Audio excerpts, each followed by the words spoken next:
This is row 1, seat 1. Well, this is nice. When did we start doing this? Nobody told me about this. I thought everything sucked now. Do you have a card? You get COVID? It's over. COVID said, oh, I see you having a good season. It'd be a shame if I knocked over the microphone for those listening and not watching the video. If he dies, he dies. He dies. He dies. There is no one on that Broncos team that I love more right now than Von Miller. That man is an absolute goddamn legend. He could come into my house and fuck my wife, and I would say, thank you very much, sir. Man to man, I don't know. The mayor of New Orleans basically came out twirling the umbrella like, fuck Drew Brees and his wife. Who'd you rather have sex with? We would be. I'm an island boy. I'm a just island boy. You damn kids. Walk, walk.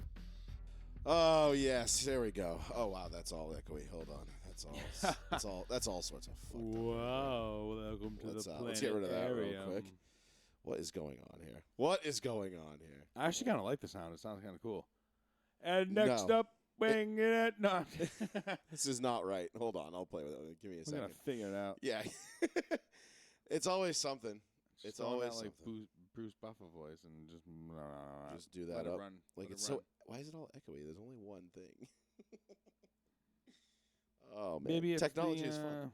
Well, thank you everybody for joining us. We'll get the audio here straightened out in just a second. Give me give me 1 sec here. I'll just I got to play with some things here. But thank you for joining us. It is officially the end of the 2022 NFL season. That The blows, 2021. dude. We're off to 22. I know, We're that off to blows, 22. dude. It seemed like it was just yesterday that it started. I don't know. It was like, why does football always go so fast? I don't know. It sucks. It goes so fast. It does, and it's quite annoying, and it happens. But I'm all sorts of fucked up here. I have no idea what's going on. Well, whatever. We're just making it work. Either way, you can hear us. They can hear us. It's all good. But yeah, I don't know. It's just football always goes so goddamn fast for me, even with the extended season. Which, you know, all those cute little like record memes that I see now about everybody breaking records. I'm like, wait a minute, you can't really count that. I mean, you would like to not count it. Wait. Are we gonna count it? I mean, I think I don't know. Maybe that should be like a poll question. There we go. Maybe that should be a poll question. That's better. Okay, let me know. Make sure somebody let me know in the chat that you can hear us. Well, here I'll just do this because that was really weird. I don't know what the hell that was or why that was doing that, but that was strange. Yeah, well, but we figured it out. Yeah, well, you know, somebody's got to do it, and okay, that sounds better now. All right.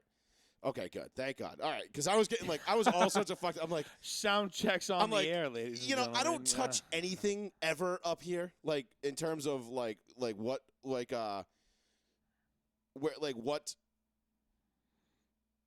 what is inputs, outputs, things like that.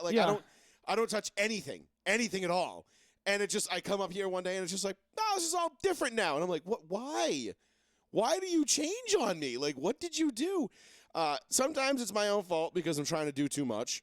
And other times it's because, the gnomes. The gnomes. The gnomes. Yeah, well, whatever. I mean, you got to figure it out. Yeah, we got to figure it out. It seems like it's good now. Yeah, I think we're good. Now. All right. Well, thank you, everybody, for joining us. Joey Fats Radio, Roll 1, Seat 1. Thank you for bearing with us through those technical difficulties. But we got a lot to get into tonight, Paul. An absolute ton. Packed, loaded show. Where do we even fucking start? I have no idea. I mean, so here's where we're going to – so we're going to get into – obviously, we're going to do the NFL. We're going to talk everything about – we're going to go all in on your Colts and just the what the fuck happened in Jacksonville, clowntown, as it's been so I know. dubbed. I was like, haha, this ought to be funny. You know what I mean? And no, it was not funny at all. Paul comes over. Paul's mad as hell because he woke up late on Sunday morning after his double on Saturday. He gets out at 7 a.m. Right? We get 3 in a row, all right? And he's all pissed off. I'm at Best Buy buying a brand new glorious fucking television. And Paul was supposed to come with, and because obviously I needed his truck.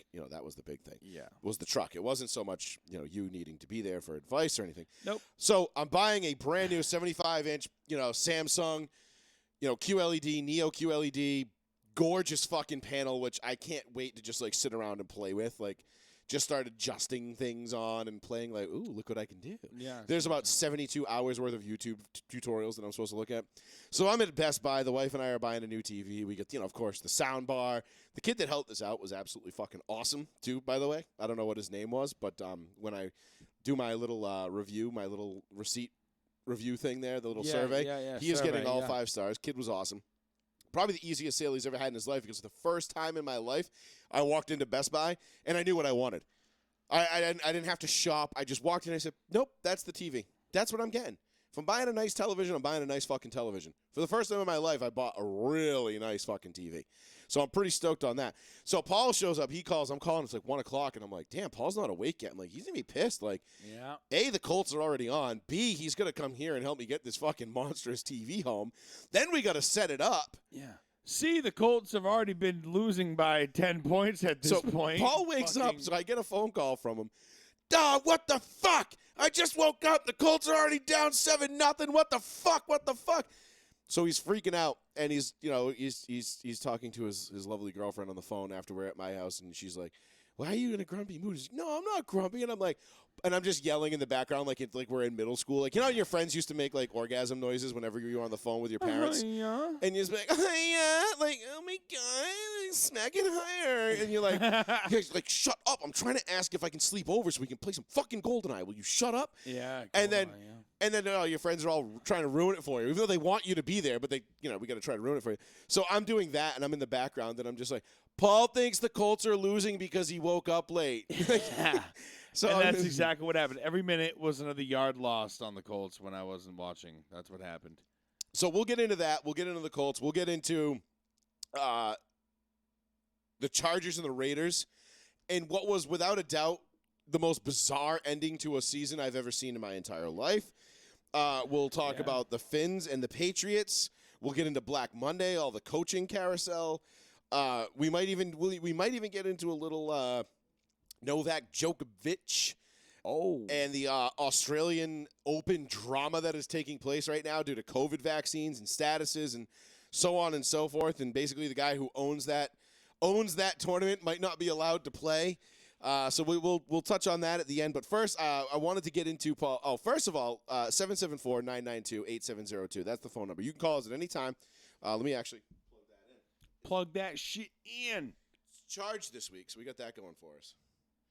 See, this is what happens when we get going late. We were downstairs and we were doing other stuff and just getting things going. And I'm like, oh, yeah, right. Okay, I got to get upstairs to do the show. I should probably go set that all up. Yeah.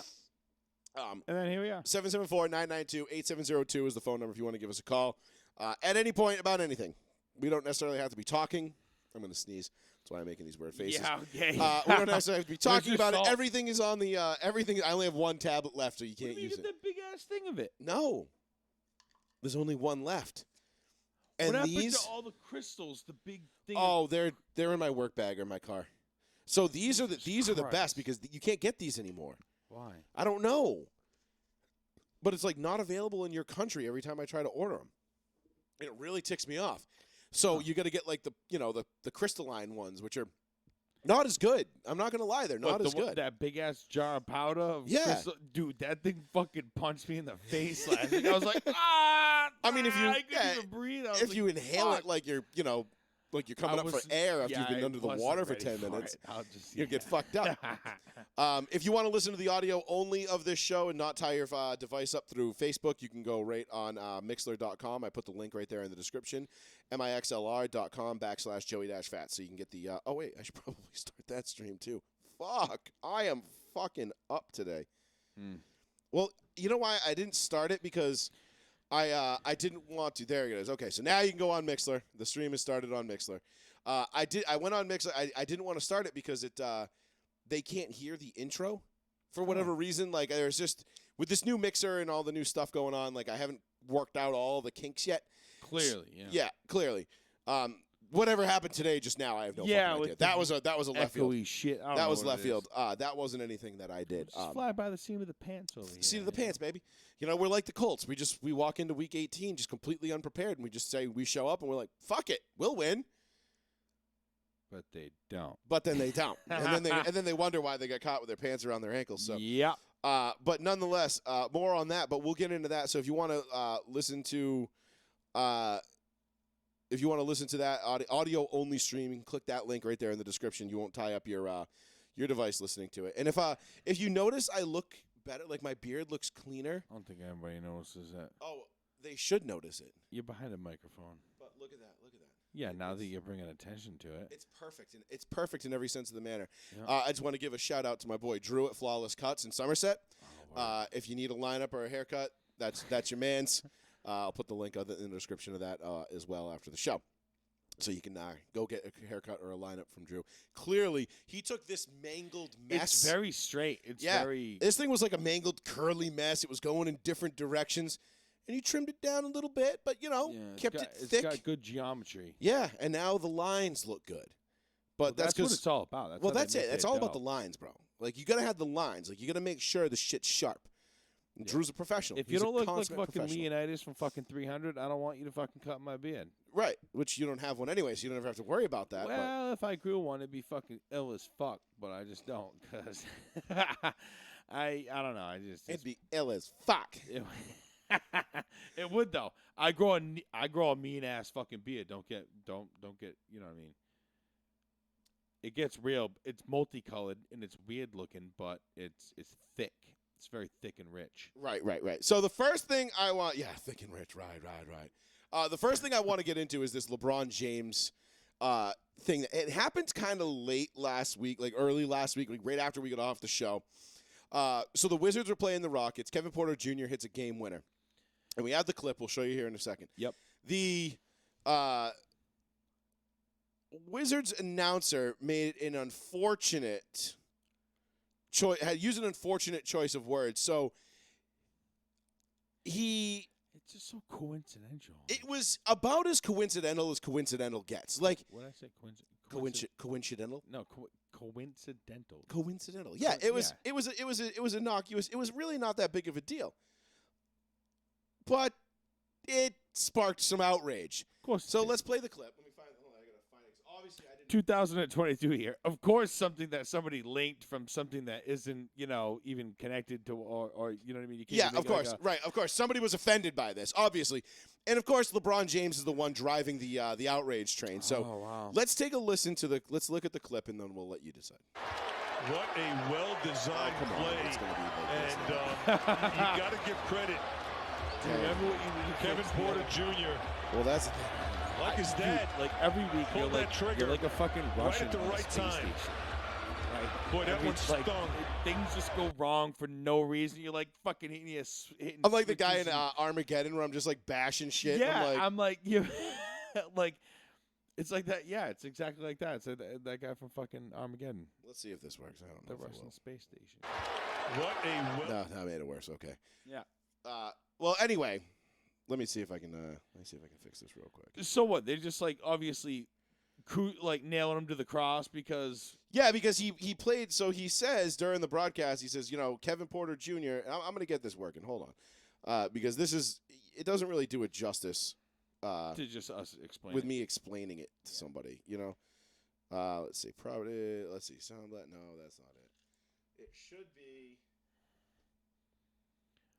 I feel like LeBron's always bitching. It should be this one. Like he's always bitching about something, or like trying to connect something. Like forever bitching. Like always trying to connect these dots that like don't exist with these like racial issues and shit like that. I'm like, I don't know, man. Like, shut up. No, shut up and dribble. No, I mean I'm not about that either. Like, yeah, everybody has their opinion. Like, whatever. He's gonna spoil it. He can use that if he wants to. Okay, does this work? What a well-designed play, and you got to give credit. Kevin Porter Jr. Like his dad, pulled that trigger right at the right time. Boy, that one stung. So there you hear it. Okay, you can hear it. It's not Pull great that audio trigger. quality. I apologize for the audio quality. I don't know why it's being like that, but you get the idea. You can hear it. So he says he pulled the trigger, Just like his dad. just like his dad. Now, this is the tweet that LeBron had sent out as this was happening. Somebody, like, LeBron didn't see this go down, by the way. Somebody, like, tagged LeBron or sent this to LeBron, and then this was LeBron's response. Oh, we thought this was cool, huh? Nah, we ain't going for this. Sorry, but this ain't gonna fly. How insensitive can you be to say something like this? Beat it, man. I pray for you, but there's no place in our beautiful game for you. So there goes woke King James going scorch earth. And if you read the comments through this Twitter thread, and I read a lot of them, I didn't. it was so cringy because the amount of people that were just sitting there like flocking to his side. Oh my God, I can't believe he said that. Oh my God, that's so so to give you the backstory on this guy who was doing the play-by-play for the Wizards wrongly assumed that Kevin Porter Jr.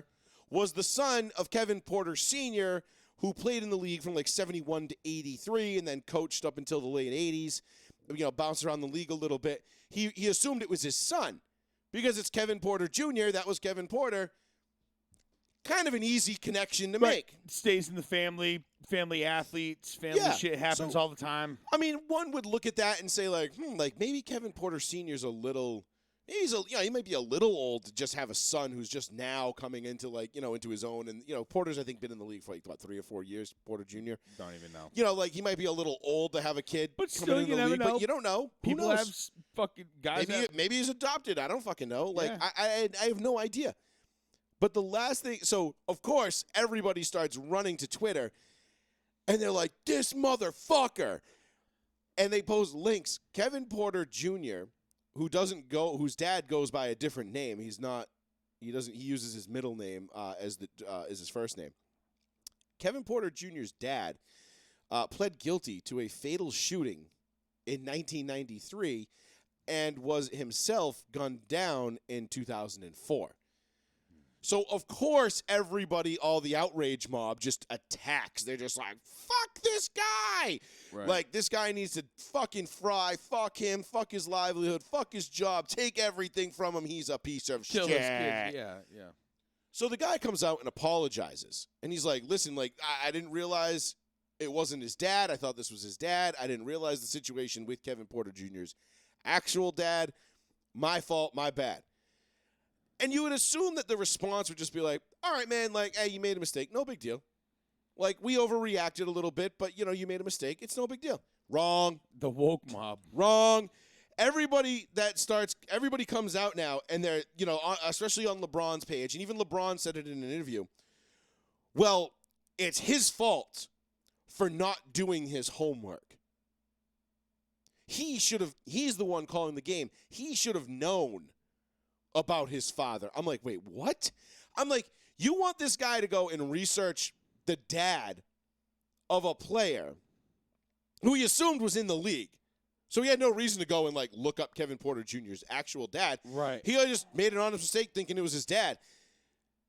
What level, and this is what I fucking hate about LeBron James, and this is why it makes it so impossible to defend him sometimes, because he does stupid shit like this. Yeah, he's kind of a fucking moron. He goes now he's blaming the play-by-play caller for not doing his homework, for him looking like a giant asshole and calling for him to be fired over a pretty innocuous mistake. Right. And this is the problem that I have with LeBron and athletes and a lot of these guys. A lot of these guys need to just shut up and dribble. I'm sorry. LeBron, you got basically a participation trophy for completing high school. Yeah, I know. I don't need to take my political or life advice from you. Yeah. Congratulations, you're 6'10", you're 300 pounds, and you can move like a gazelle, and you're maybe the greatest basketball player of all time. That doesn't make you qualified to tell me about anything. Sorry. Nope. If we're talking about basketball, I will listen. I don't care about your opinion on anything else. And I think a lot of people feel that same way. A lot of people don't care, not just about what LeBron says, but athletes in general. Actors, famous people, no one cares what you think. Ricky Gervais said it best when he hosted the Golden Globes or whatever a couple years ago. The last time, he's like, no one cares about your little cause that you're preaching about from your ivory tower. Get up here, accept your little fucking award, thank your God and your crew, and get the fuck off the stage. Pretty much. No one cares about climate. No one's here to hear about you lecture us about climate change or voting or. As you came here on your private jet or your 500-foot yacht. No one wants to hear that shit, dude. No one cares. So LeBron has this. So this is my beef with LeBron. Like if LeBron didn't wear purple and gold, I don't know that I would still be supporting him at this point. Like, I definitely don't support him off the court. And that really sucks to say because he does do a lot of really good stuff for people. Like, he does, he's put tons of money back into, youth centers in Cleveland, schools, this, that, and the other thing. He's done a lot of really good things. But every time he opens his mouth, it's just so cringeworthy. It's like, dude, just stop. Like, these are unforced errors. No one's making you comment on this. Right. You're commenting because you want to, and then you don't take the 3 seconds to check and see what's actually going on. Then you have the balls to not only just say, like, oh, okay, he made a mistake, my bad. I thought he was making a stupid joke. Insert foot in mouth. Yeah, I thought all he had to say was, oh, okay, I thought he was just making an insensitive-ass joke. Yeah. Because that would have been fucked up. No, but he went fucking hard in the paint on another fucking, activist type standpoint, fucking political. That's just where I don't know why he gets his rocks off doing that shit. It's not like he doesn't have enough, spotlight. I'll tell you why. Narcissism, arrogance. Like, are you kidding me? All those things. You know what I mean? He's basically the number one thing out of any, like, ESPN, whatever show you want to go, PTI, you want to go, whatever, Good Morning, fucking yeah. Yeah. LeBron James all over the place. It's not like he doesn't get enough attention. Why bring why political statements are never an argument you're going to win no matter what with any audience. So, like, why bring it up to the one that you have that looks up to you or anybody else that can – I don't know. It's just – it bugs me out why these athletes get on this soapbox and start talking shit about because again, they think that they're smarter than everybody. They think they're better. Because in LeBron's defense, he has been told since he was probably 8 or 9 years old, he's better than everybody. I mean, the kid was growing. We knew in high school, the kid, his 18th birthday, he had $90 million. Like, he hasn't lived. He's lived a very cushy life. I just don't get it why they come out with that shit. It just bugs me out every time. Because it's just what they do. I like the smart ones that stay quiet about their shit. You know who makes good statements about things like that? Who's an athlete you could go listen to? Like Julian Edelman. Like, listen to Julian Edelman. Really? Some of the stuff he's come out.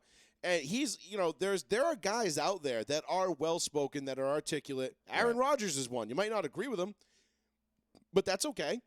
Right.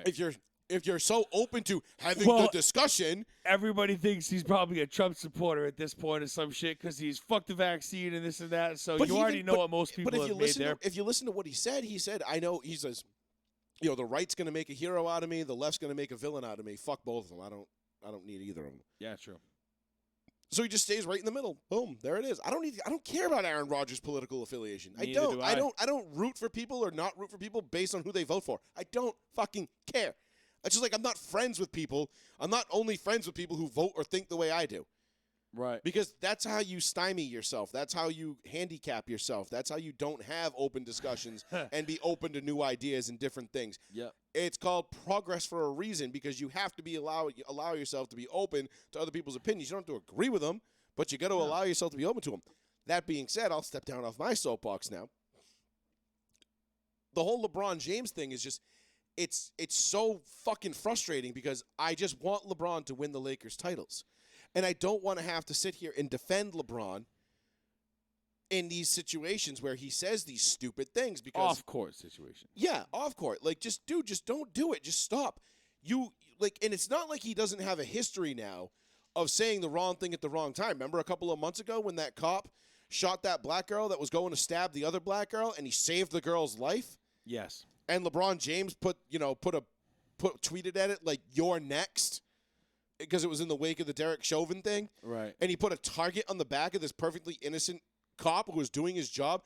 Cop literally saves an innocent life from a fucking crazed fat bitch wielding a knife. Right. Stabbing the shit out of her. And the first thing LeBron James wants to do is fucking crucify the guy. Yeah. So and defend the criminal. Don't tell me, like, I don't want to hear from LeBron about, oh, he should have done his homework. No, LeBron, you should have done your homework. Facts. You should have gone and looked a little bit deeper. Don't pass the buck. Have some fucking accountability, okay? You want to be Mr. fucking voice of the generation? Right. Grow a set and own it. It's okay to be wrong. I wouldn't know because I'm never wrong, but I assume it's okay to be wrong. Yeah. But he gets on it's like you said, he gets his rocks off on these situations, and it's just, dude, like, I don't need to be defending you in this. And I've stopped defending him. If somebody wants to say, fuck LeBron, he sucks, fucking overrated, piece of shit, crybaby, what, I'm like, whatever. I don't care. I'm not here to defend him anymore. Is he playing good basketball? Cool. I don't give a fuck about basketball right now. Yeah, honestly, it's like a dead sport to me, man. I could give two shits. I was talking to somebody. I was talking to somebody the other day about basketball. Oh, sorry. This morning I was at the barbershop, and I was telling Drew, my barber, who did this great lineup on my face. Yeah. I was telling him, I'm like, I get people texting me all say, oh, fucking Lakers, and I'm like, listen, man, there's like 5 important dates in the NBA season. Okay, opening night, Christmas, the trade deadline, the start of the playoffs. 4 days. That's it. Those are the only 4 days I care about. I don't care about the All-Star break. I don't really even care about late season basketball unless it really means something. Right. I don't care. It's just the regular season is such a formality in the NBA. I mean, you got guys that nobody plays back-to-backs anymore. Right. You know, these guys are sitting half the time. Like, it's load management, which, again, I get. These guys want to stretch their careers as long as they can to make as much money as they can. Of course. I understand the reason behind it. But as a fan, it kind of sucks. I mean, imagine going to a Spurs home game or a Celtics home game, and it's Celtics Lakers, and you're like, oh shit. But the Celtics just played the Miami Heat last night, and the Lakers were in Madison Square Garden playing the Knicks, and now, LeBron, AD, and Melo and Westbrook are all sitting, and Tatum and Brown are sitting because they're not playing back-to-backs. So you got a bunch of backups from the Lakers playing a bunch of backups from the Celtics. Yeah, and that sucks. And you're paying primetime money to go to that game. We went to the fucking Sixers-Celtics game because we wanted to go see Kyrie play, and the one night we fucking go, guess who's not fucking playing? Fucking Kyrie Irving. He's fucking he's man. Losing his shit Fuck too. That. He's the Antonio Brown of the NBA. He's you didn't see it, but there was a play last night where he went after I can't remember the kid's name. What was his name? Oh, for God's sakes, I'll tell you in a second. He went diving for a ball, and the guy was like wicked pissed off about it. Like Kyrie was all pissed off. He's like, it was unnecessary. He could have hurt me. Let's see, it was What do you mean hurt him? Like how? Like diving for a ball to go going out of bounds or something? Nasser Little. That was who it was. So to save possession, this guy dove out of bounds or something? So they're both running. You can see it. You can see it right there. They're both running for the ball. It's going towards the out of bounds line. I should have posted this video up too. Oh yeah. It's going towards the out of bounds line, and the guy dives for it, trying to save a possession, or bounce it off Kyrie's foot. Whatever. He's trying to save a possession, and Kyrie's like, that was unnecessary. He could have hurt me. Blah, blah, blah. He didn't have to do that. It's like, dude, just because this kid's actually playing the game the way it's supposed to be played doesn't mean you get to cry about it. Shut up. Fuck off. No offense, but Kyrie wouldn't have lasted in he wouldn't have lasted a day in DYAA fucking he wouldn't have lasted I would have clotheslined him on the opening. I would have clotheslined him on like the opening possession, and that would have been it. And like, I got a concussion. Fucking housed his ass. Fuck out of here. Yeah. I foul out every game. I wasn't good at basketball, but man, could I foul the shit out of people. Fuck yeah, dude. I fucking had so many fouled out games. It was so great. I fouled out. I remember senior year of high school, dude. I fouled out by halftime at least 50% of the time. All the time, dude. At least 50%. And that's not an exaggeration. Right. Fouled out by halftime at least 50% of the time. But I probably also had which was nice the because I could sit on the bench. As I did fouls. Well, yeah, but you were actually somewhat decent of an athlete. Yeah, in high school, I wasn't. I mean, I was for my size, but not like that. Not on the basketball court. Not on the basketball court. 774-992-8702. Give us a call if you want to get in on the LeBron James talk. Give us your thoughts, your feelings, comments on it. Let's keep it in the NBA real quick because this is really funny. Okay. This is a very funny video that we have. So there's a post-game interview, going down. I don't know. Have you seen this? No. Have you seen this? Have you heard about this? No. Well, just check this shit out. Can't Like- see it. The woman's just standing there, I can't see it. and open up the group chat for WhatsApp. It's in there. You watch it. I'll play it again because this is hysterical. Like she's just standing there, and just bop, straight to the floor. And, like, the mascot is just standing there looking at her like, what do I do? What do I do?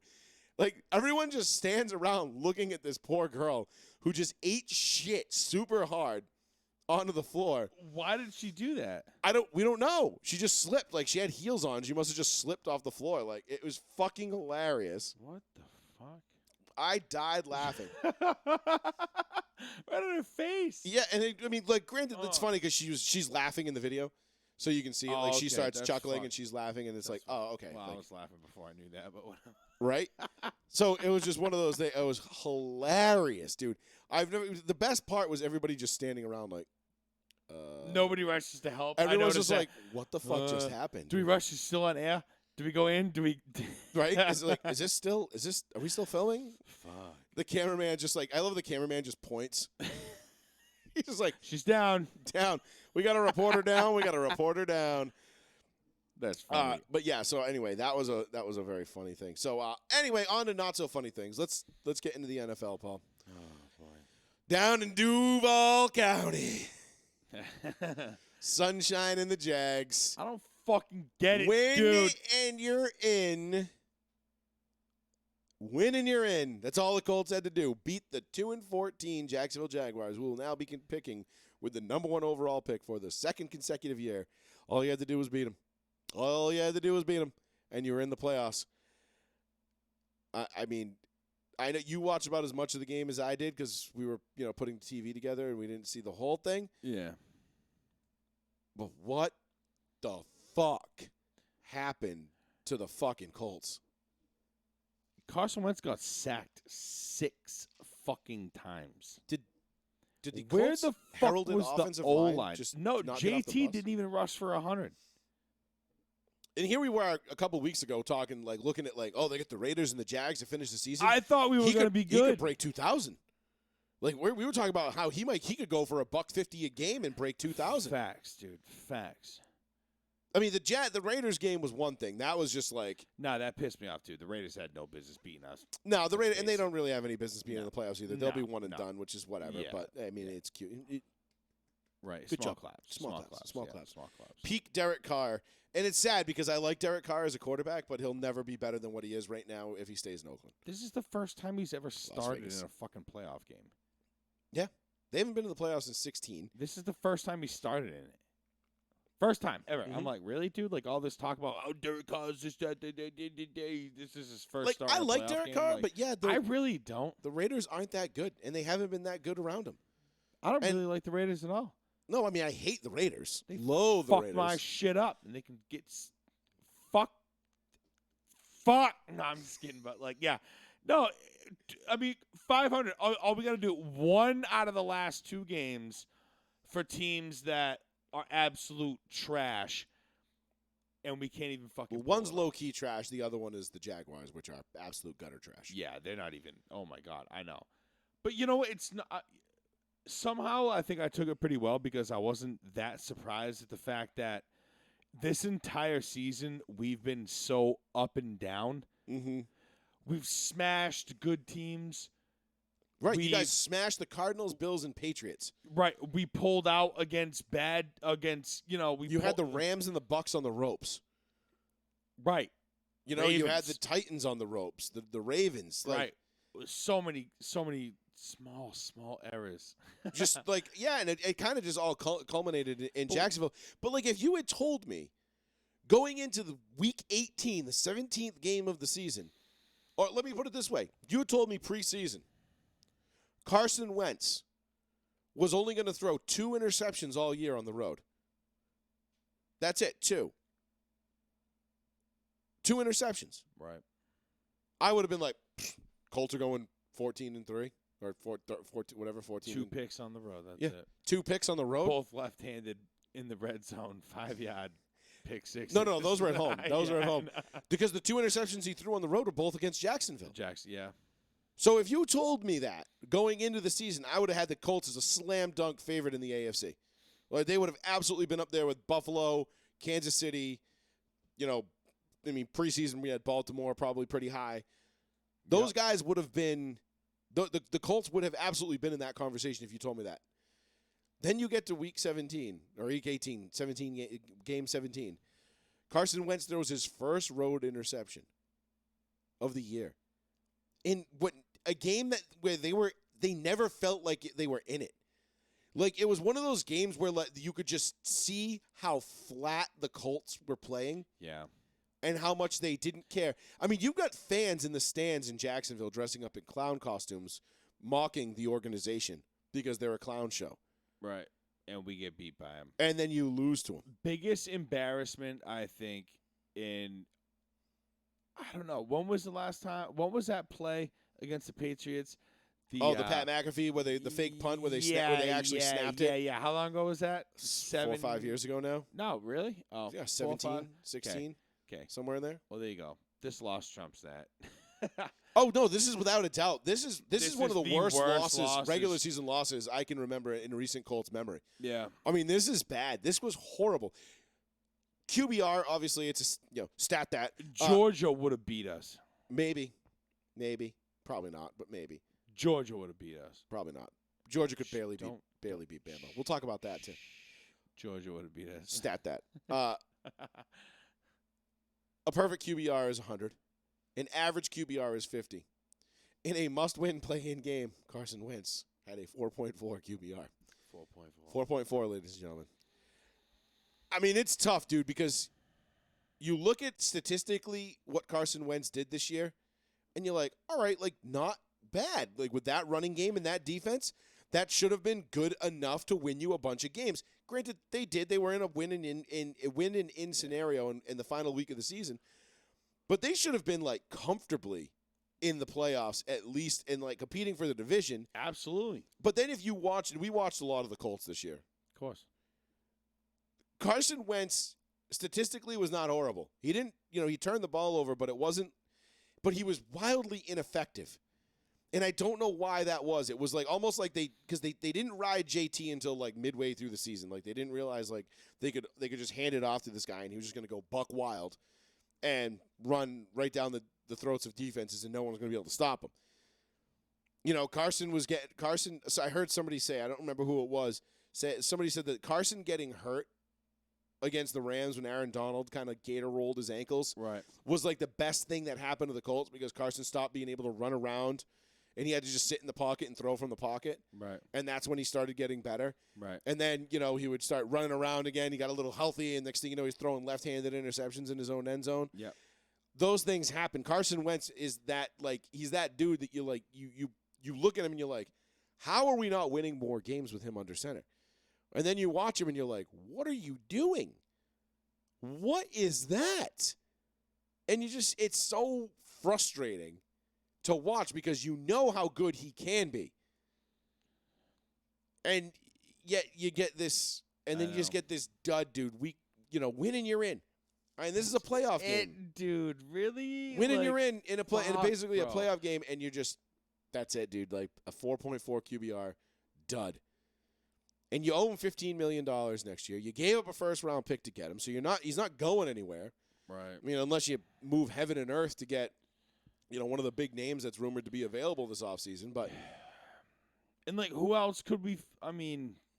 I guess we could make some like transactions on defense, things like that. Like, obviously, the Colts there's always definitely room need an for edge rusher. improvement. I told you that like 2 weeks ago. They needed an edge rusher. I want to keep DeForest. I want to keep Darius. Well, you have to keep those guys, but you need to add to them. You need an edge rusher because how many times have we talked about it this year with the Colts, but they just blew games late.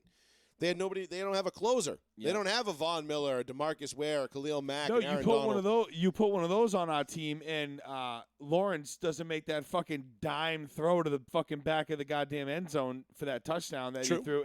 You know what I mean? He would have been dead to rights. Right, but with unfortunately, with the fumbled snap, the way the fumble snap popped up in the air. And everything. It's like fuck, man. I mean, it was just one of those. It was one of those games, one of those seasons for the Colts that was.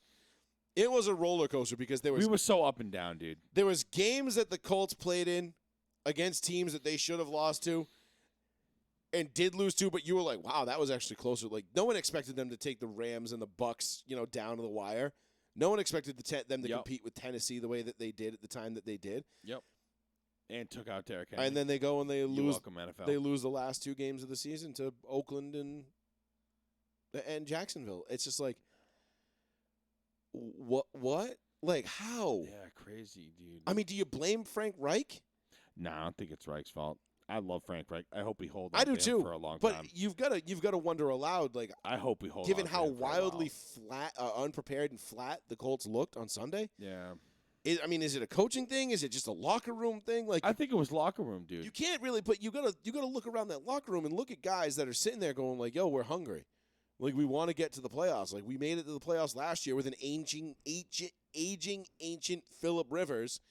We want another crack at this. We know we can get back." And he just come out and just drop a deuce right on the logo. Horrific. And then It was slip and horrific. fall I know in you're it. not going to tell me, man. It was brutal. It was absolutely brutal. Tough to watch, tough to hear. It was just, ugh, gross. When what's that, Newton's law or whatever? Murphy's Law? Murphy's, If it can, it Murphy's, will. Yeah. Yeah, that was Fucking Pretty Steelers bad. fans sitting there going, yeah, baby. Like, Right? Fucking, I'm Pittsburgh. like, Pittsburgh was celebrating. Pittsburgh was popping bottles, saying, "Hey, this 8:00 game means something now." God damn. Like, right? let's go Raiders. Yeah. Pittsburgh. They put the silver and black on. That was probably the second loudest. Because city that for was Oakland. it. If the Colts had won, that was Vegas. it. So Right. the Colts lost, and it was like, oh shit! They're Now still- it opens it wide up to So you're 3 other saying teams. there's a It's- chance. It's like Jesus Christ, Right, man. and all 3 teams could have made it had that game tied on Sunday Night Football. So we'll Yeah. jump into that. Well, like you said, I pray to God that the fucking Raiders end up seeing the Steelers somehow, and the Steelers dick stomp them, because it would be so funny. Wouldn't if that the- be hilarious? If the Raiders had just taken the kneel and it allowed the Chargers to get in, the Steelers wouldn't be there, Right. and they would have played them. But I hope the Steelers dick stomp the Raiders somehow. It would be the greatest thing ever. If hypothetically, let's say the Steelers and the Raiders got to the AFC Championship game. Now, obviously, it's a bit A long shot. borderline impossible for It's that a to long happen. shot. But if the AFC Championship were to be hosted in Vegas and the Steelers were to come in and beat the Raiders, Oh my God! I could love you it. imagine the gut-wrenching feeling knowing that the Raiders, like, if they lost that game, that they lost to the team that all they had to do was take a knee with 3 seconds left in overtime, That was it. and they wouldn't have even been there. They wouldn't have even had the chance to beat you. What an absolutely I gut-wrenching. would love it. I'd be like, I yeah, would- fuck you. I would be the biggest Steelers fan in the history Yep. of the world I on want Championship TJ Watt Sunday. to get 6 sacks in one game. Oh and my a God, pick. I'd go buy a TJ Watt jersey. have a Big Ben jersey on. Yeah, I- you get Ben, I'll get Yep, Watt, and yep. we'll just fucking flex I'll that even shit. I'll even break out. I got a Le'Veon Bell Jets jersey autographed. I'll wear that. Fuck. Just We'll get a for the Palomalu. for the juju. Yeah. Like For the big juice. I would be rooting for the Steelers so hard in that scenario. Obviously, it's next to 0% chance impossible because I don't think either one of those teams, Steelers or the Raiders, are getting out alive of this weekend. But let's talk a little bit more about the Chargers and the Raiders, because there was a couple of interesting things that took place in that game. Dude. Yes, the ending was wild. Yes, it was crazy. But hold on, we'll take this call first. Joey Fats Radio, row 1, seat 1. Good talk. Okay, that was it. All right. Call back. Yeah. So, did anyone else? Am I the only one that So I got to the Chargers Raiders game and I'm like watching it and I'm like, all right, this game's over. Like, there's like 3 minutes and change to I go. definitely felt that. I'm like, the Raiders are gonna win. Like, I'm like, fuck. Like, I wanted the Chargers to win because I wanted the Raiders to get eliminated. Yeah, I wanted the Chargers to win absolutely. You know, I A, wanted- fuck yeah. the Raiders. B, I Right. love Justin Herbert. He's an Oregon Duck. Yeah, like always, Hello. always fuck the Raiders. Always. Right. And that's my like baseline. It's like, Yeah. who do you hate? Who do you hate the most? Well, I mean, I hate the Patriots, number 1. Then the Chiefs are number 2, and then the Raiders are a close 3, like 2A. Like, those are my 3 most hated teams. I loathe the Raiders. Loathe them. Like, and they're such a shit organization. and have been for the last 20-something years. Yeah. Like, the fact that they're in the playoffs now, and now they think they're people again, is just like, oh, for Christ's sakes. Like, can you all just trade Derek Carr to the Giants so I can start rooting for him the way I want to, please? Like, I wouldn't even root for him. I'd be like, fuck I you. like Derek Carr. I really do. I like Carr. I think he's a great quarterback. I really do. I just don't think he'll ever realize his full potential in Oakland because Oakland is such a shit-run franchise that they can't get the pieces around him in order to make a winner. True. They're always going to do dumb shit like take Henry Ruggs before Justin Jefferson, CeeDee Lamb, and Jerry Jeudy. Right, true. You know, they're going to take Robert Gallery, number 2 overall, like whatever. Like, just go back and just go pick a thing. Like, who cares? The Raiders have been just screwing up for 20-something years. I mean, they haven't been good since Rich Gannon was their MVP, was the league MVP. Man, I was still in high school the last time the Raiders were good. Yeah, I know. Like, that's a poorly run franchise. And I know Al Davis towards the end was, starting to lose it. Right. But it doesn't look like Mark Davis and his haircut. It doesn't look like he's doing any better. I mean, this is just, like, I feel like Mark Davis walks around with, like, a Dora the Explorer backpack on. He's like, backpack. With his fucking bowl cut? Yeah, with his bowl cut, and he's just like... Fucking Mark Davis. I was like, whoa, dude, why'd you have to rip on him? ¿Cómo estás, biblioteca? Man, dude, I don't know how you to rip Mark Davis so hard. Like, can you imagine Mark Davis walking into the owners' meetings? It's like 31 other guys are just like, out. Yeah. He's like, no, but guys, seriously, I got some out. Mark, your lunchbox goes over there. Yeah. He's got his own little cubby. Yeah. Exactly. Mark, guys. did you wash your hands before you came in after you came in from recess? Yeah. Mark, did you tinkle? Yeah. Okay, please sit and be quiet. Mark, you don't pull your pants all the way down. He does the butters. Yeah. Puts his pants on the floor and lifts up his shirt. Yeah, like, that's Mark Davis. Yeah, I feel like that's Mark Davis. It's just like that fucking haircut. Fuck dude. the Raiders, man. I Fuck can't. them. But that game was wild. So I remember like thinking, I'm like, all right, I'm gonna shut it off. Like, let's go play some Halo. Like, get the fuck out of here. Like, let's go do some fun stuff. Yeah. And then all of a sudden, like, Justin Herbert's just like, no, don't go away yet. Oh, what's that? Fourth and 14. Let me just complete this one. And it was wild because like first down, second down, third down, the Chargers would do nothing. It'd be like, all right, it's 4th and 17, and Justin Herbert's like, got it. Yeah. Like, I think they converted like what 4 or 5 fourth downs on that. 6 for 6 for like 108 yards and a touchdown. Like on 4th down. I think that was on like the last drive alone. Yeah, 6 for 6. Yeah. For like a $108 or over 100 yards and a touch. On 4th down. On 4th down. Wild. Only. I fucking love Herbert. He was nasty at Oregon. I'm a Ducks fan, so Herbert's my homeboy. I wish the fucking... Could you imagine Herbert on the Colts? Fuck. Oh, yeah. Fuck. No, I'm just kidding. Sorry. But seriously, like, that's crazy. Mom said, Dad says you say fuck too much. I do. Sorry. As I just repeated it 3 very loud times. But that game, that whole final sequence was insane because you're thinking, you're like, all right, they're not going to get to overtime. Seriously, like this isn't going to happen. Chargers are going to lose. And then like 6 fourth down conversions later, the Chargers are in the end zone. And you're like, how? How is this possible? And then we get the exchange and the overtime, and now all of a sudden, Steelers fans start sweating. Because they just punt, turnover, punt. They're going back and forth. That clock's ticking. Nobody's even getting close. And they're sitting there going, all right, well, we could just, like, take some knees and go to the playoffs. Like, they could. When you think about it, so Staley, for whatever reason, when he called that timeout in overtime, with whatever the, 38 seconds left it was, right, had to be the most idiotic call of the entire year. Because if you're the Raiders, you're looking at what, at least a 45-yard plus field goal at that point. Right. 45-yard plus. How many times do we see things go horribly wrong on field goals? A block, a scoop and score. All the Raiders had to do was say, you know what? We're just going to come out and take a knee and go to the playoffs. Like, we don't even have to kick this ball to get in the playoffs. We don't have to. All we got to do is literally drop to a knee, victory formation. We're in the postseason. That's the Raiders' mentality. And then Staley goes and calls a timeout for some inexplicable reason. The Raiders get set up. They rip off 7 more yards. Now they're like, okay, we got 3 seconds. We'll kick the field goal. And there was a little, you could read the lips. I forget who it was that was talking to somebody. The Raiders and Chargers players were talking after, and they were like, yo, were you going to kneel it? And they were like, yeah, we were. And they're like, oh, because that would have put the Chargers and the Raiders in the playoffs, and the Steelers would have been on the outside looking in. Right. So the Chargers and the Raiders. So the Chargers are sitting there going, please just take a knee. And the Raiders are going, you know, that's actually not a bad idea. Like, we don't want to do it that way, but it's 100% probability Guaranteed, that we right. go to the playoffs. Because if this guy comes out, and I know Carlson hasn't missed in Vegas yet. He hasn't missed in that stadium, the kicker, Raiders kicker.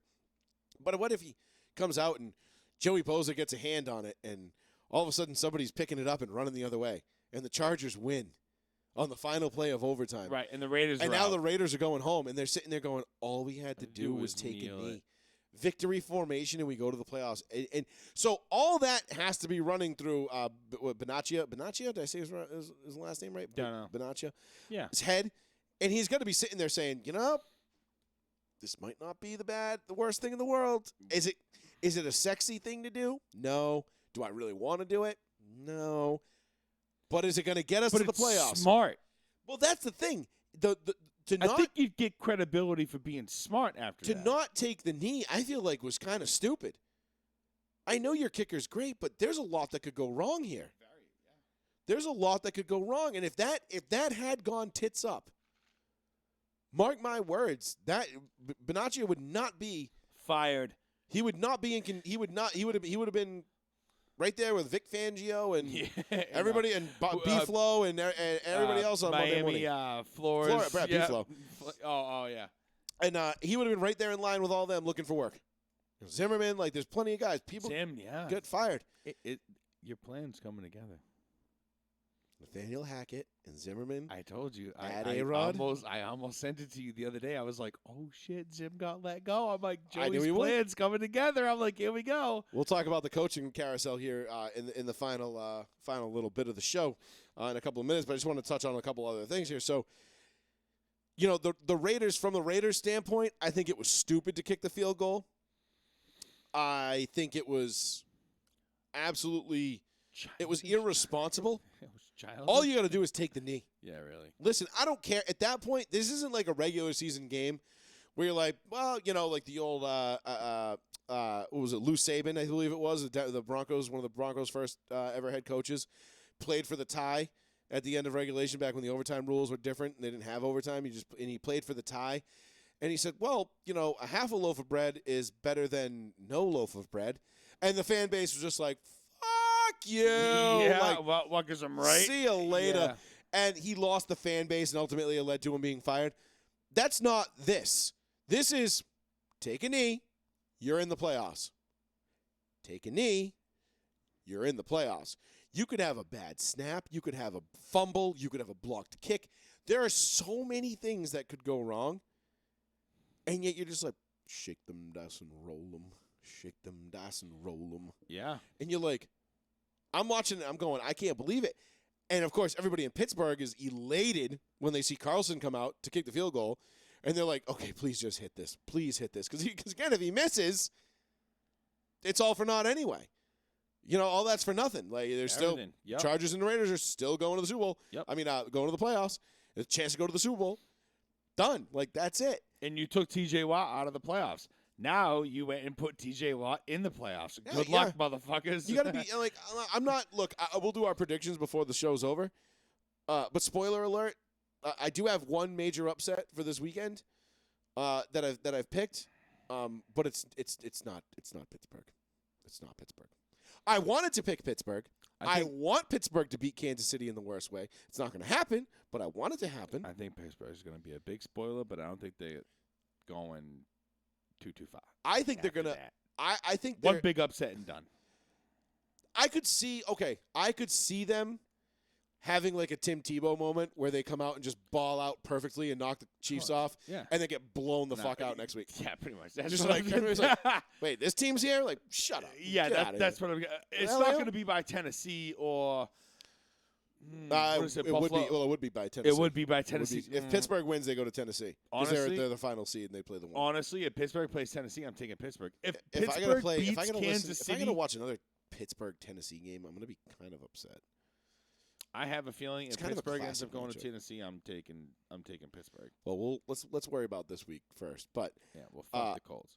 I mean, but yeah, and then so it's just a gut wrenching loss for the Chargers because it was right there for them. Yeah. And they called the timeout when the Raiders were in all likelihood just going to take the knee and say screw this, let's just get to the playoffs. Like, why are we even chancing it? Right. You know, I've had that conversation in my flag football leagues where we're up by, 8, we're up by a score, up by a touchdown, and we get a turnover on they're inside their fucking 5-yard line or whatever it was. Yeah. And I remember looking at my quarterback, my buddy Justin, and I just go, dude, just take the knee. He's like, take the knee? He's like, no. I'm like, bro. I'm like, take the knee. I'm like, if you throw a fucking pick right now, We're fucked. I am going to murder you. Like, I will drive the car off the highway on the way home. Guy, I'm not going to throw a pick. Let's go get the score. Let's go get the score. What does he do? Throws the pick. Luckily for him, my speed saved the touchdown, and the game was over. Oh. Joey Fats Radio, row 1C1. Hey, what's up, boys? Pat, what's happening, bud? I'm on vacation, so I spaced out that Tuesday night. It's dedicated row Oh. 1C1 Well, night. look at that. You're calling in on your vacation, though. That's props to you. Oh, where are No, you? I On, love you guys. where are you I'll on always call vacation? I want to ask. I have a bunch of questions, but I'm gonna ask Paul first. Fire away.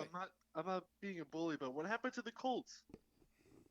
He missed the beginning of the lost. show, so he didn't hear Paul's explanation. So, missed yes, it. Paul, go ahead and They fucking lost. I mean, listen, we came out. Carson Wentz got sacked 6 times against where the fuck was the O-line? You're going against the 2-14 Jaguars team.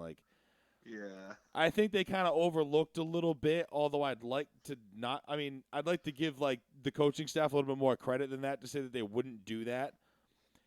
But they haven't won in Jacksonville since 2014. I mean, I don't know what the hell that is or why that's happened or what. Maybe it's a stigma, but I mean, Jacksonville came out to play.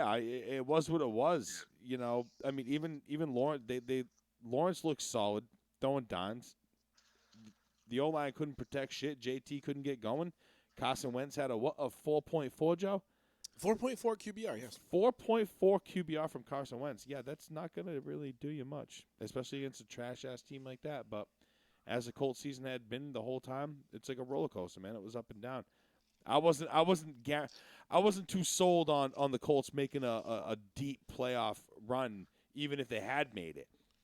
You know But what I mean? you weren't sold on Carson Wentz from Jump Street either. From Jump Every exactly. article So I was Wentz more is excited for dog Wentz shit. than you and Sean were. yeah. And I was Carson hopeful. Wentz surpassed my expectations this year for sure. He came up short of mine. Granted, again, we talked about it. And Pat, I don't know, did you know if I had told you, Pat, September 1st, Yeah. Carson Wentz is only going to throw 2 interceptions all season on the road. I'm gonna stop listening to the show. Right? Or, Like no, what would you would have predicted all the fine. Colts would have been like they would have been 14 and 13 win team, right? Like Colts are a good team. I can't believe it. I can't either. It's tough to put your finger on what it is. Like obviously the quarterback position was ineffective this year. It worked, but not great. Yeah.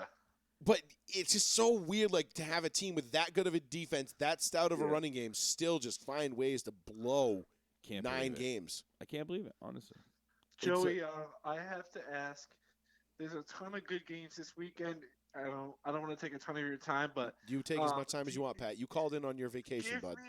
give me your if these 3 teams or 5 teams lose, their season's a failure. Is there certain teams you can pick out in the first round? If they lose, they're absolute failures. If they lose in the first round, the season's a They're failure. bums. If they lose in the first round, they're bums. Well, yeah, They Kansas City fail. for sure.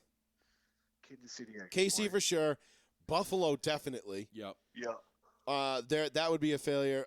The Bucks, The Bucks too. Yeah, and I damn would it. probably say the Rams would probably be to round that out. Yeah.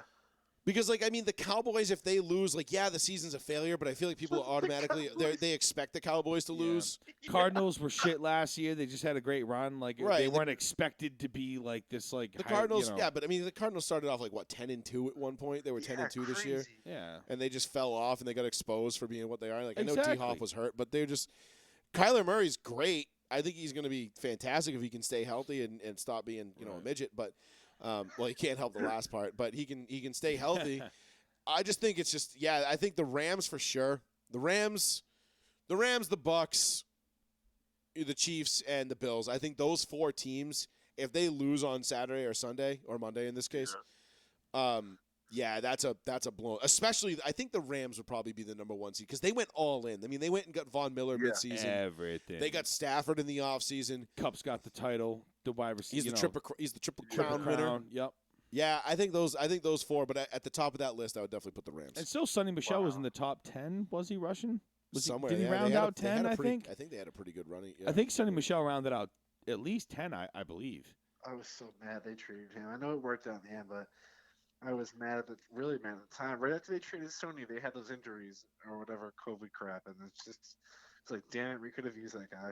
Right. Well, that was the thing with this year too. Is like you never really knew, like what when the COVID bug was going to strike or if it was going to rear its head. Because if you remember, I mean, for the majority of the beginning of the season, it wasn't there.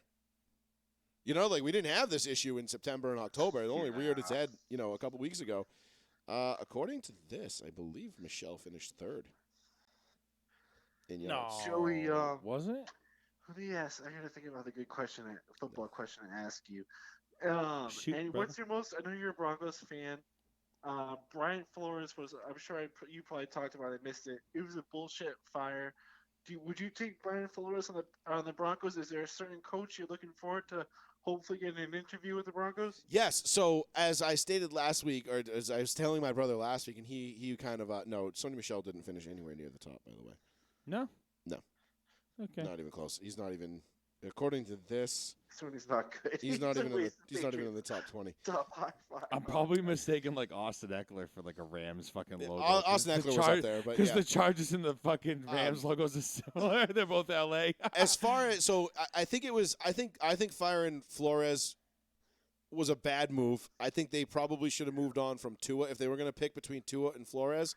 Yeah. I think I would have moved on from Tua. Granted, I still think they're probably going to move on from Tua, whether they replace him with Russ or Watson or, whomever is available. I don't think Tua – listen, I got a buddy who's a Miami fan. Swears up and down that, and he's got all the stats and says, all the records, the Dolphins record with Tua, without Tua, B-Flow's record with Tua, without Tua, cites the winning streak. I get it. Like, those numbers, though, to me – are fraudulent because if you look at who the Dolphins played during that 8 of 9 game winning streak when they won 7 in a row, teams? I don't know. they were what was the quarterback's name? Ian Boot or something like Ian Book. Ian Book. You had Ian Book. Saints guy. Yeah, you had the Saints.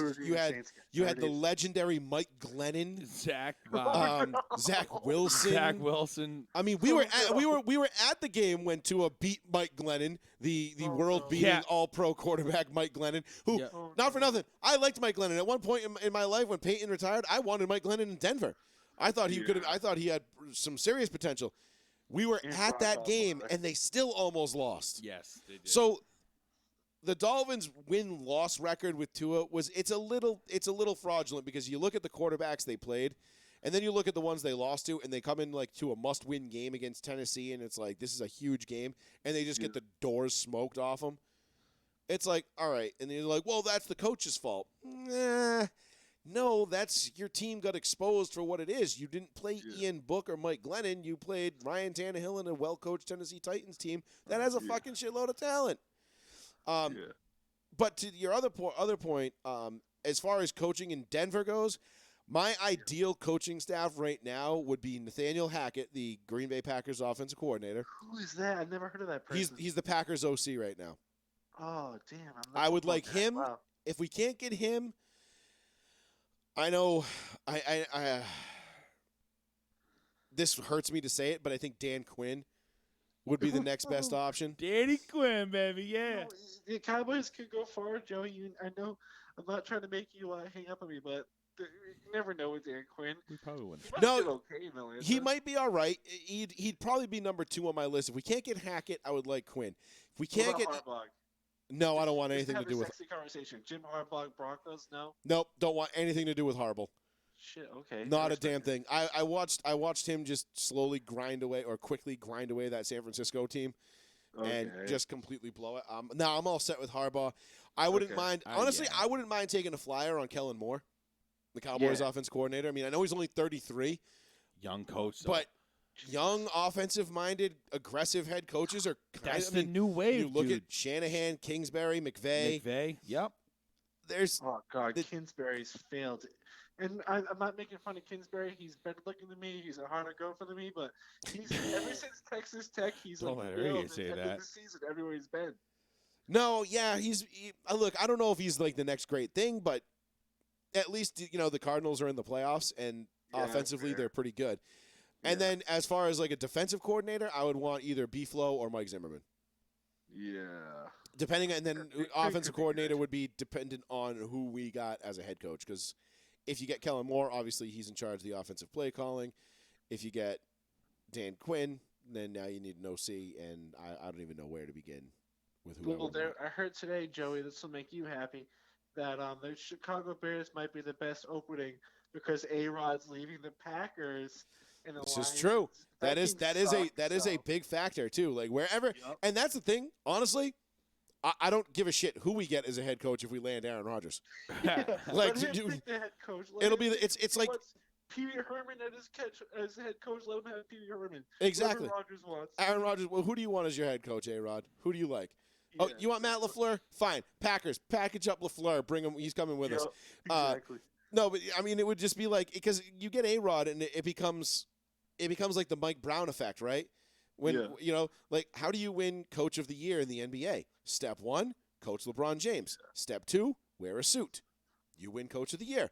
That's all Mike Brown had to do to win Coach of the Year and I'm not trying to shit on Mike Brown. I'm not like I don't know why I'm just destroying Mike Brown for no apparent reason, but good coach, but whatever. Not exactly he's not exactly, Pop or, Phil or any of those guys. But you get what I'm saying. So I don't know. I think the whole coaching carousel thing. I would really like Nathaniel Hackett and Zimmerman as though that's kind of like my ideal situation because I think that would get. Did I lose you guys? Nope, you're right here. Okay, cool. Yeah, it just got echoey for a second. That was weird. I think that would help in landing A-Rod too and getting Aaron Rodgers to come to Denver if we had his offensive coordinator. So he didn't have to do it. I heard on sports radio already that if whoever wants A-Rod, they're going to just tell him. They're just going to say, like, dude, you pick the head coach. It's all you. It's like LeBron. So that, I mean, yeah. I think he's definitely out in Green Bay. I have family in Denver. My uncle wants Russell Wilson, but yeah, I mean, if you're more A-Rod, who cares? It's like Bentley or Rolls Royce. They'll be good either way. I would take Russ as a consolation prize. AFC's better when the Broncos are good. Both of us growing up. I do like that. The Broncos. It's better when the Broncos are good. I agree. I think everything's better when the Broncos are good, especially my personal life, my marriage. Everything's just better when the Broncos are good. Everything's happy. People are good. Everything's great around here. Everything's just coming up Millhouse. But no, I think it'd be great. I think Russ would be a good consolation if we couldn't land A-Rod. Yeah. And don't close the door on Deshaun Watson either. Yeah. I mean, out of those three, we've quietly kind of forgotten, with all the A-Rod drama, we've quietly forgotten about where Deshaun Watson's going to play next year. It's not going to be Houston. Ain't gonna obviously. be Miami. No. It could. I don't think so. I think by firing Flores and rolling with Tua, I don't know that they're. I don't know. I still hear Miami is in on Watson. Wow. But I don't know. Why would you fire Flores if you're just going to give him a quarterback? Yeah, I mean, you know what I mean? Why would you go and uproot of everything? Race, but they're both black. I would have thought that. I think that's why Watson had liked Flores a lot. He liked Brian Flores. He did. I think he did. Well, he did say that because he did. He wanted Eric Bieniemy. There is some truth to that. Okay. And he did say he wanted Eric Bieniemy because he was black, or there was something like that. There was some sort of statement made from Deshaun Watson about because he didn't like Dave Culley as the head coach. Yeah. And everybody just assumed it was because he hired another white guy, and I think Watson even made so much of a comment. And it didn't help too either with the whole McNair and the ownership thing, and then the Texans firing the PR girl who was one of the best in the league. I mean, the Texans are kind of a mess. Granted, Dave Culley actually did, given what he had, pretty decent job. pretty well. And that kid, Millis, the quarterback there? I mean, that he's kid better could be than the real Mac deal. I don't Jones. know. Right. So, but yeah, it was. It's gonna be a fun offseason. I'll tell you what, Pat. I am very much looking forward to February 8th, when this season is over. I don't care who wins the Super Bowl. I don't. I do though. I just don't care. Just want to get me to free agency. Get me to the offseason. Yep, me too. You there, Pat? Nope, we lost Pat. Okay. Okay, well, we lost Pat. Thank you for the call, Pat. We appreciate it. 774-992-8702. If you want to give us a call, talking all things NFL. Yeah, so let's talk a little bit about the B-Flow firing in Miami. I thought it was a little strange. I didn't like it. I don't think Brian Flores was the problem. I don't think anybody liked it. Maybe from a maybe Dolphins Brian fan. Flores wasn't the solution, but I don't think he was the problem. Right. So how do you remedy that if you're an ownership? You know what I mean? Like, it just becomes kind of an issue. And I could go through the numbers, and I know the stats, with Tua, without Tua. The Dolphins notoriously get off to bad starts, to start the year, and they seem like they have coaching issues, but do they really, though? I don't know. I think if Brian Flores ends up back in New England as a DC or a defensive assistant or something like that, I mean, Jesus, like, the rich get richer again. Like, he's a great coach. Now, I don't have too bad of a record down there in Miami. It was about 500. Yeah. I think, and it was under 500 significantly without Tua under center. But my thing with Tua is this: like, I like Tua. You know me; I've been on the Pineapple Prince bandwagon. I like him too. For ever since Saban went to the bullpen, and was like, "Give me the lefty." Yeah. And the Pineapple Prince came out and just slayed it and slayed the Bulldogs in the national championship game in overtime. It was absolutely wild. I've been a huge Pineapple Prince fan since that day. Yep. I just don't know that he has what it takes to be a long-term answer at quarterback in the NFL. He's not overly athletic. He doesn't have an overly great arm. He doesn't show you anything that you're really like, oh wow, like he does that excellent. Like Mac Jones, very smart. Like, yeah, he makes some mistakes, but you can a lot of good decisions. But he makes before that mistake, which I mean, what was he? 18 straight. Remember when he played? What was it against Tom Brady against the Bucs? Yeah, I mean, right now, if you told me right now, Mac Jones or Tua, I'm taking Mac Jones 7 days out and twice on Sunday. I'm taking 10 out of 10 times. Absolutely, Mac Jones for sure. 100%. Yeah, Derek, good point. Flores on the Giants is the head coach. They just fired Joe Judge today. Gettleman's gone. The Giants fans are singing the praises. The football gods have finally smiled upon them. They get rid of Gettleman and Joe Judge. And I don't even know, again, I don't know that Joe Judge was the problem. I thought Joe Judge was actually, I thought he had that locker room and that team, pretty well in his pocket. Like, I thought he was doing a pretty decent job. They just haven't given him shit to work with. Right. I mean, Danny Dimes is a project, which we knew he would be, which is why everybody was shocked when they took him as high as they did. Yep. But Saquon's been, I mean, large in part, dude, he's a bust. I know. To this point, Saquon's I feel so a bust. bad, dude. I do think too. He was gonna be. I didn't think he was gonna be, and I didn't want him to be, regardless of what team he was on, just because of how, how highly Tony was coming out of college. You know what I mean? Like, you always want to see guys like that do well, right? And I loved Saquon coming out. Yeah. And it just hasn't worked out for him injury-wise. I mean, he just can't stay healthy, but when he is healthy, he's friggin' amazing. I know. I mean, you watch the guy and you're like, holy God, dude, if this dude has one healthy season, he's going to shatter Dickerson's record. And then he's like, oh no, just, tore my quad. You're like, wait, what? It's sad. So I don't know that Joe Judge, again, I don't know that Joe Judge might not have been the answer, but I don't know if he was the problem per se. Gettleman was definitely the issue in New York. That had to end. Like, that was a boneheaded hiring when it happened. We first guessed it on this show when it happened. We were like, wait, what? And it never panned out as we knew it wouldn't. And now the Giants fans can rejoice. They can breathe a little easier knowing they're going into a season with at the very least a fresh start. Might not be a 10, 11 win season and, all of a sudden things start going, the way you want them to. But at least if you're a Giants fan and you're Big Blue, you can at least look to the future and say, okay, there's at least some shimmer of a light up there. It might be a mirage, but there's something up there. Right. We're going to go find it. And who do they take? I mean, I think B-Flow would be a great guy to go to New York. You know, he just came out of the Miami job. Just comes out of Miami, losing that job unfairly, I think. You know, unjustly. Yeah. And you know, I don't think he should have been fired, but that's the way it is in this league. If you don't win, you don't produce. And who knows? Maybe we don't know. Maybe there was things going on behind the scenes. Maybe he didn't have the locker room. Maybe there were players that, you know, sometimes, you know, these GMs and these owners will talk to their players and they'll say, "Yeah, man, like why'd you guys get blown out by the Titans?" Dude, we were just way underprepared.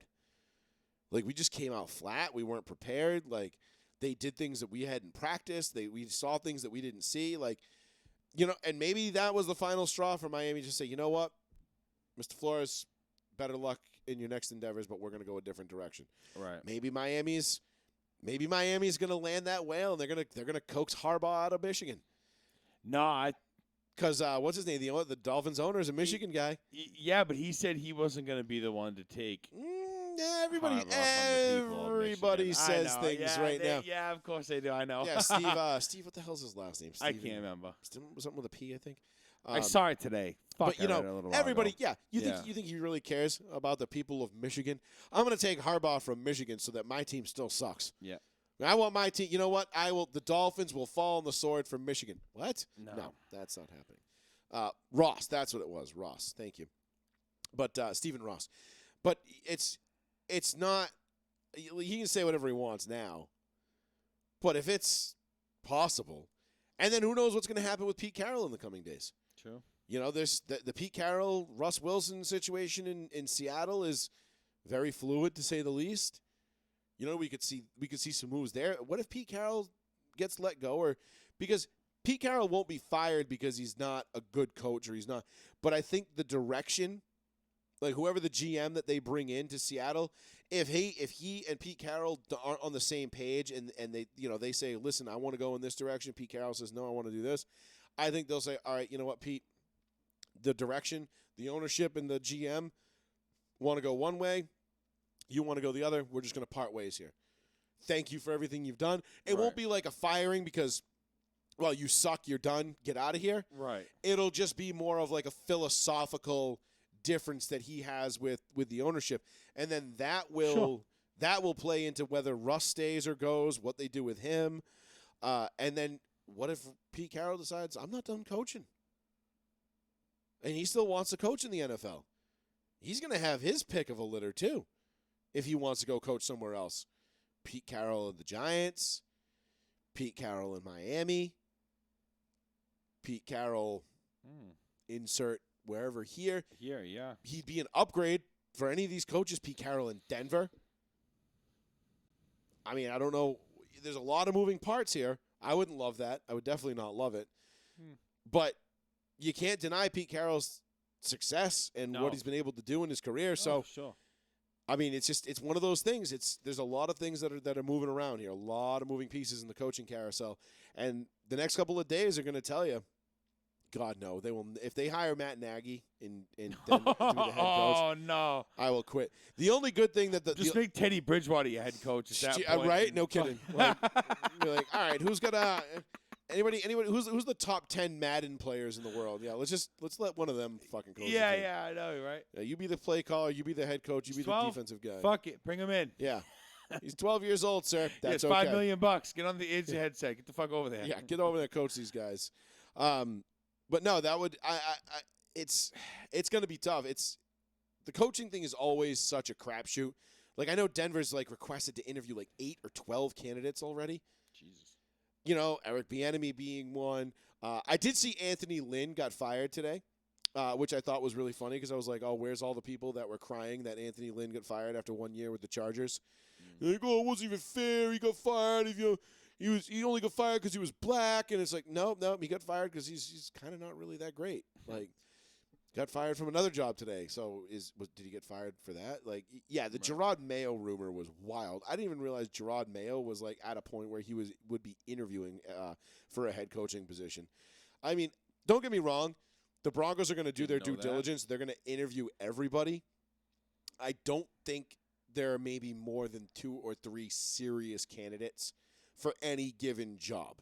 Right. You know what I'm saying? Like a lot of these things, because you got the Rooney Rule. You need to do the hires. You got to do the interviews. I mean, he's young, but so is Kellen Moore, Pat. You know, Kellen Moore's young as well. Granted, I think Kellen Moore might have, more experience coaching at this point than Mayo. I think he's a little bit higher up the tree than Mayo is. But look, I mean, more power to Gerard Mayo. Gerard Mayo can come in here and win a Super Bowl as a head coach. I am all fucking for it. Don't care.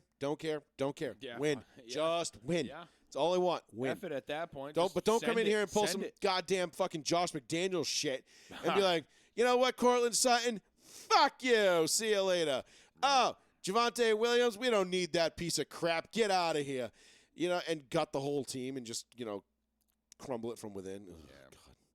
I actually sent a screenshot to Sean today of a Facebook memory from 13 years ago. And it says, Joey is gassed that Josh McDaniels is the Broncos head coach. I was excited for that 13 years ago. I was. Wow. That's a true thing. That's a true thing. thing. Well, that lasted all of like 3 weeks, and then he fucking traded away Cutler, and Marshall was all pissed off, and I'm like, what the fuck? What are you doing? Yeah, Josh was going to kiss my ass. I thought you were supposed to be the offensive guru savior guy, and you go and get rid of Jay Cutler. Like, I know Jay Cutler wasn't like a world beater by any means, but you go and trade him for Kyle Orton? Like, what is... Hard to believe it's already been 13 years. Yeah. Time flies when you're having fun, bro. Seriously, bro. Seriously, bro. Speaking of Denver fans, too, so Sean he said, I don't know if the audio is going to work great for this clip, but you should be able to hear it. Sean was very, very, very, very, very, very, very happy that because Denver became one of his new favorite teams, sneaky new favorite teams this week, because he... That should work. Because oh no, that's what I did before. There goes the echo again. Yeah, that's what that was. Okay. Let's just do that. Maybe that. Will that get rid of it? No, that's not it either. So Sean was like, he was all thrilled about how Denver's like now his new sneaky favorite team because of what they did to Jackson Mahomes on Sunday. Yeah, so yeah. check this shit out. Hey, Mahomo! Mahomo! So that's some fan yelling, Hey, Mahomo! Mahomo! he's yelling Mahomo at Jackson Mahomes. Like, hey, Mahomo! And you see his wife, Brittany Mahomes? Brittany Mahomes. Yeah, she's... No, Brittany... Well, yeah. Well, whatever. Brittany Mahomes. Whatever Soon to be Brittany Mahomes. Yeah. And she just turns and she looks and she's like, that's rude. It's like, first of all, what's rude is it's 2022 and you're wearing a Louis Vuitton top. Like, what is that? First of all, this is not 1999. Louis Vuitton is not cool anymore. Like, that's so early 2000s. And also what is rude is those boots. Take them off. Go away. That's rude. Those two things are rude. And it's also rude doing a TikTok on Sean Taylor's memorial number and all that other stuff. So, yeah. Yeah, and then on top of that, you. everybody thought, like, people were yelling at. I heard that there was because I was browsing the Broncos Reddit, and they were yelling at him. They're like, "Stay the fuck off DT's number, motherfucker!" Like they were like, people were like, "You take one step on that number, you're getting pelted with beers. Like I'm coming over the wall." Like people were like, if you go dancing on his DT's number that's painted on the sidelines, like we will murder you. Right. Like, you will not survive. Sorry. And people were yelling that. So there was a lot of that going on. And but yeah, the Hey Mahomo thing was hilarious. That like, is funny. Wicked childish. Yeah. Like such a 5th grade I level know. insult. But you're just like, like you get that little chuckle out of it. yeah, Like, you're like, haha. Like, haha. idiot. You Yeah, suck. Everybody yeah. hates you and We you hate know you. it. Yeah, exactly. But yeah, that was hilarious. So that's what they'll have to look forward to. By coming into Denver. Yeah. Just stuff like that. The fans in Denver are great. I've been there. They are. It's gonna be. We'll be there next year for the Colts Broncos game for sure. Yeah. We'll hit that up for sure. Club seats. Anything else you want to throw in? Anything else you want to touch on? Or Just can't wait for the playoffs, bro. Playoffs. Let's do our picks real quick. Just can't wait for the fucking playoffs, man. We'll do our picks and we'll wrap it up and we'll call it a night from there. You know what's it sucks is like I built my bar downstairs and I was so excited to have it, and then it dawned on me the other day I'm not gonna watch a single playoff game at that bar until Championship Sunday. That sucks, bro. Championship Sunday is the first time I'll be able to sit at my bar and watch a football game because That's not a little. this chupito, weekend that's I'm a big working. chupito. I'm working this weekend because I have to cram.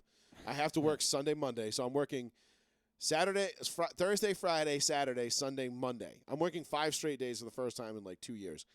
And then on top of that, the following weekend, I have a wedding to go to. Yep. Yeah, So gone I'll be in again, dude. Florida. Yeah. And I'm gone again. So I won't be back to watch anything down there until Championship Sunday. I built this beautiful new little palace, the Les Fontaines Fats, Le Fontaine fans. and I can't even sit down there and watch anything. Good, because I'm glad I got my downstairs set up so I can watch games down there while your ass Yeah. is gone and wait for you to get the fuck back. Right? Thank God. So let's do our picks real quick. Saturday, 4:30, Raiders at the Bengals. Bengals. I'm going Bengals too, because I think the Joe Mixon is the forgotten, like, motor of that offense. Like I know all Jamar Chase and Joe Burrow, and I think they had 3 receivers go over 1,000 yards. They're going to be at home. It's going to be cold, probably. Yep. Crappy weather. I think the Bengals are just going to smash the Raiders. Yep. I'm going Bengals, man. Bengals. Fuck the Raiders. Bengals all day for me. Yep. I think that the Raiders. I don't think the Raiders probably shouldn't even be there. Nope. That's why I'm going against. So they're playing with house money, Yep. which is always a dangerous thing. And Derek Yes. Carr can hurt you. But I think the Bengals will win that one fairly comfortably. I think they'll get their first playoff win since 1991. So we can finally stop seeing that tweet, that meme. No one has ever posted on social or sent a text message about the Bengals winning a playoff game. It's like first text message sent 1992, last Bengals playoff victory 1991. So there will be text messages sent, social media posts, and the one meme that I do enjoy will still stay true. No one will have posted on Facebook about the Raiders winning a playoff game, or social media at all, for that matter. Yes. I want Derek Carr to lose his first start. Saturday night, 8:15, Patriots at the Bills, round 3. It's 1-1. Honestly, I'm going to take the Patriots. This was not as easy as I thought it was going to be. 8 weeks ago, as the season was going. I'm going with the Bills because the Bills are the better team, I know. I want the Bills to win, and they should win this game. but I'm going to. But yeah, this one is this one makes gambling standpoint, I'm taking the Patriots, but This- I want the Bills to win. But Yeah, what's the spread on that? Like 3, 4.5, I don't 3.5, know. 4? I don't know. If it's with the points, if it was more than 3 points, I'd probably take the Patriots with the points. I think it's going to be a close game. I don't think the Bills are going to put it on them by any means. But yeah, that scares me. Yep. For Bills fans, that scares me. I know. It's Bills Mafia. I mean, The Patriots are hungry out there, man. Mac Jones, I'm telling you, bro, it's Bill Belichick in the playoffs, dude. You can't look past it. Yeah. And he's All of a got sudden, nice Josh finely Allen- tuned robot. Josh Allen's numbers at home versus the Patriots are abysmal. He plays horrible in Buffalo Yeah. against Bill Belichick coach defenses. Yeah. Yep. On the road, for whatever reason, he lights them up. Right. In Gillette, he loves Gillette, but not Buffalo. It's crazy. Sunday, 1:00, Jalen Hurts, Eagles at the Tampa Bay Buccaneers. Oh, you're thinking hard. I know, because I love Jalen Hurts. I'll tell you where I'm going. Upset special. I'm going Eagles, baby. I'm going with the Eagles. This yeah, is me my too, upset of yo. the week. I told you I had one big upset pick this I'm week. taking it too. I'm going with the Eagles. Something, I don't know why. I just feel like this is that game. Jalen Hurts. I feel like Jalen Hurts is going to have his Tim Tebow moment. I like him. Where dude. he's going I to come said in, it. he's going to beat the team that he has no business beating, and then they'll get throttled in the second round, but it won't matter because they beat Tom Brady and the Bucs, Yep. and everybody will love him forever. I said I like Jalen Hurts when he got fucking hurt and got benched and fucking what? Who came in? Was it? Oh, Some guy named Tua. yeah, it was Tua. And then Jalen went to OU. Transferred, yep. Transferred and tried to do his thing, and I was like, you know what? That kid, it was like he had the limelight. He was like the Bama starting quarterback, and he just had this fall from grace, and it was just like, do you have it in you to rise back up? And here he is, From fucking the Jalen ashes, Hurts, he baby. shall rise. He's back, and I like that. You know what I mean? Like, I'm not a Bama fan, a huge guy, but I saw his story and where he came from and where he fell to, and now where he is. I just think I'm rooting for him. I just think if Philly can run the ball effectively, I'm rooting for him. I think they can do work against Tampa. Yeah. I mean, we saw it too last year in the first round of the playoffs. The Colts can beat Tampa. They lost to the Bucks- Jaguars. I think that the Eagles are better than that. I would hope this so. is true. I mean, it doesn't work like that, but yes. I know. But no, you saw it in the first round of the playoffs last year. The Bucks struggled against Taylor Heineke and the Redskins. Granted, Yes. that was a really good defense in Washington. But I just think, I think the Bucks are right for the pick. I think Philly. Now, I'm really disappointed in the Rams because they fucked up my whole first round. This should have been the Niners and the Bucks. We should have had Jimmy G and the Buck against Tom Brady. That would be sick. And that would have been just. I would have been so mad I had to work. So I'm kind of almost glad it didn't happen. You would have banged anyway.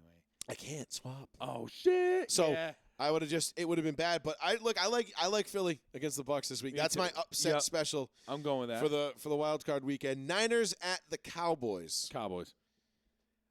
I'm going. I don't know if this is an upset, but I'm going with the Niners. Cowboys. Cowboys I put know. up 52 points this year twice. I know, but I look at the Cowboys offense. They're hot. Are they though? It's like Randy taking 11 Keurigs. Hot. They're fucking rolling, bro. Micah Parsons, fucking Diggs. Listen- Even though Diggs gives up mad yards, he's a hawk. He is. He's like a weird hawk. He's like a peregrine falcon. He's like nowhere to be found any other time. But when he is found, he's taking that ball. He's a gambler. You know, like Dion said, show me a corner that's never been beat. I'll show you a corner that's never made a play. You know, like Right. it's you can play safe, but if you're gonna take chances Then you ain't and gonna make plays, then right. you're gonna get beat sometimes. Right, It's what it is. Diggs is great. Micah Parsons is a lock for defensive rookie of the year. Yep.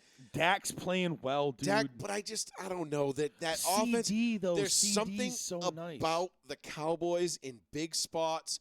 I know CD's nice. I know they've got what's his name, Amari Cooper.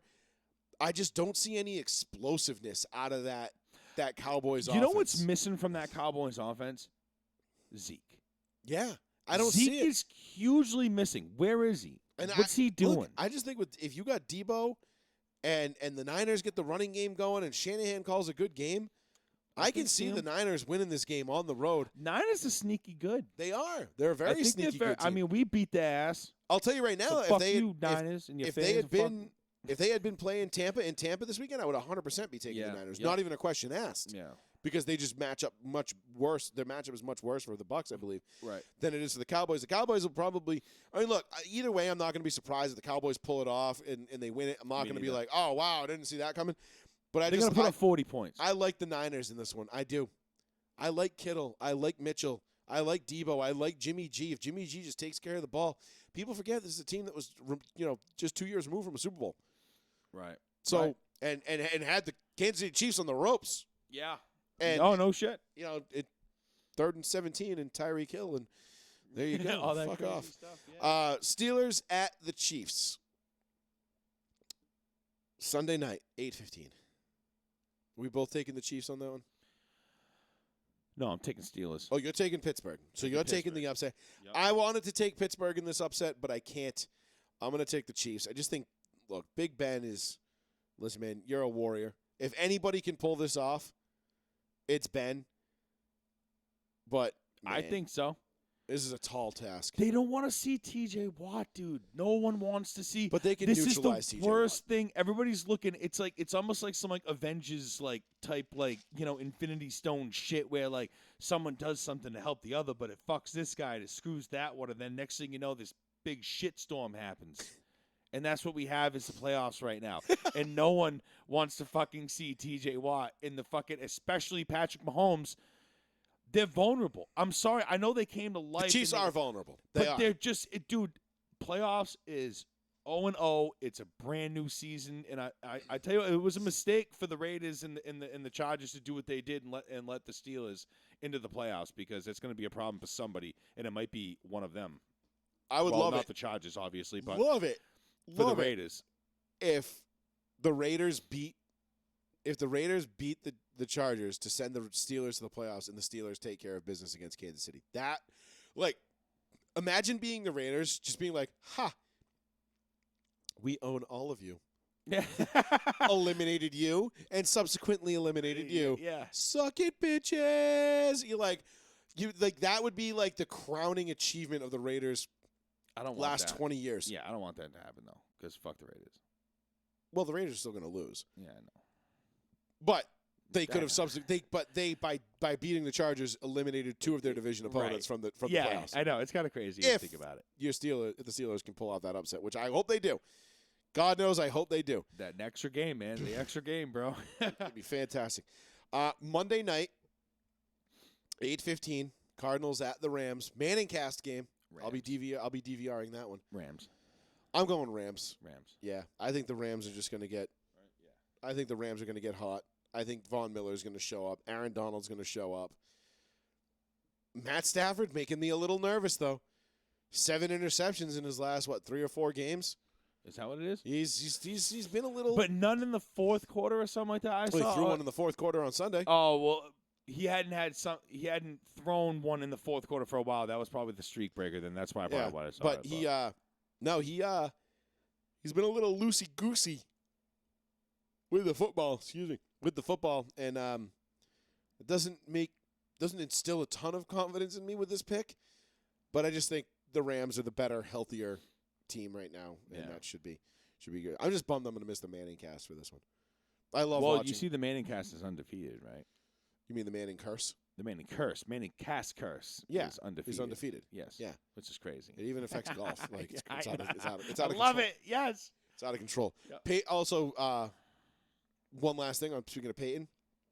Peyton is a part of an ownership group that is angling to buy the Broncos. Mm. And John Elway is a part of an ownership group that is also a different ownership group that is looking to buy the Broncos. So you have Elway and Peyton in competing ownership groups looking to buy the Denver Broncos because now the Kaiser, the former owners that were from Pat Bowlen, that lawsuit is settled.